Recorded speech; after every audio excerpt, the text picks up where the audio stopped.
Hello guys, in this video I'm gonna show you how to transfer money from US Bank to Pakistan Bank.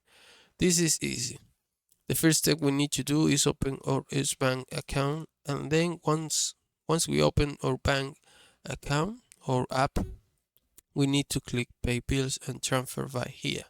Once we have done that, we need to click this option called external transfers.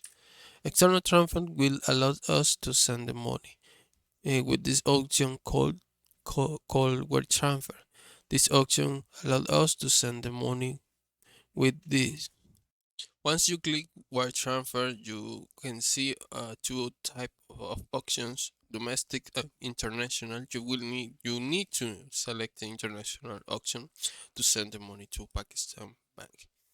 And you need to add the information about the content, including his country and his bank account. And this is it. I hope this video was helpful. Please comment and subscribe.